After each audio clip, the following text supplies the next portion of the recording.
KKR ও লখনৌর match 2022, 2023, 2025 তিন সিজনেই match কেকেআরের কাছে কঠিন হয়ে পড়ে এবং শেষের দিকে রিঙ্কু সিং প্রত্যেকবারই তার সেরাটা দেবার পরও ম্যাচ জেতাতে ব্যর্থ হয়।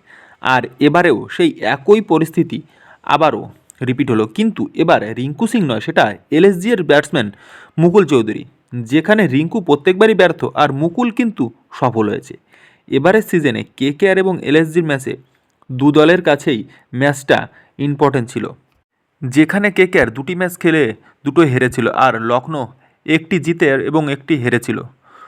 টসে জিতে এলএসজি প্রথমে বোলিংয়ের সিদ্ধান্ত নেয় আর ব্যাটে নেমে দ্বিতীয় ওভারেই ফিন অ্যালেন ক্যাচ আউট হয়, কিন্তু এই ক্যাচটা আম্পায়ার ভালো করে না দেখেই আউট দেয়।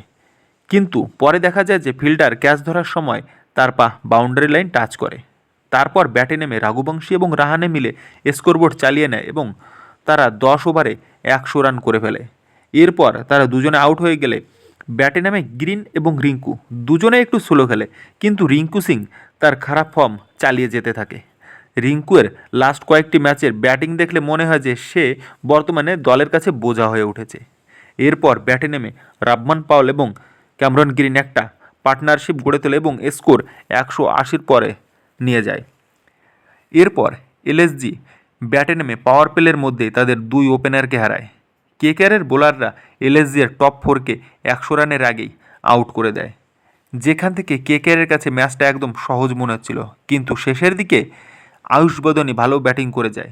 এরপর শেষ 4 ওভারে এলএসজি এর প্রায় 54 রান দরকার ছিল, যেখান থেকে মুকুল চৌধুরী একাই ম্যাচের মোড় ঘুরিয়ে দেয় এবং এলএসজি ম্যাচটা জিতে যায়। যেখানে পুরো ইনিংসে কেকেআরের বোলাররা ভালো বল করলেও শেষের 4 ওভার একদম খারাপ বোলিং করে ও কেকেআর ম্যাচটা হেরে যায়। যেখানে কেকেআরের দুই স্পিনার সুনীল নারায়ণ এবং অনুকূল রয় অসাধারণ স্পেল করে। নারায়ণ শেষের 2 ওভারে তিনি মাত্র 1 রান করে দেন, কিন্তু ফাস্ট বোলাররা যেখানে প্রথম থেকে ব্যাটসম্যানদের সোলোয়ার বাউন্সার দিয়ে আউট করেছিল, কিন্তু তারা শেষের দিকে মুকুল চৌধুরীর বিরুদ্ধে একই বোলিং করে, কিন্তু সেখানে অসাধারণ ব্যাটিং করে মুকুল চৌধুরী। এই ম্যাচটি কেকেআরের একদম হাতের মুঠোয় ছিল, কিন্তু তারা শেষে আর পারল না।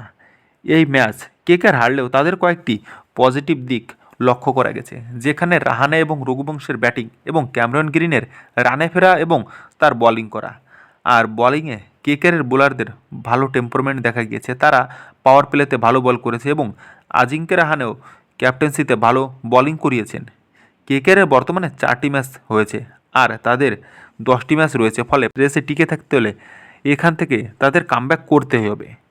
বন্ধুরা, ভিডিওটি ভালো লাগলে অবশ্যই লাইক করো এবং অন্যান্য আপডেট পেতে চ্যানেলটিকে সাবস্ক্রাইব করো।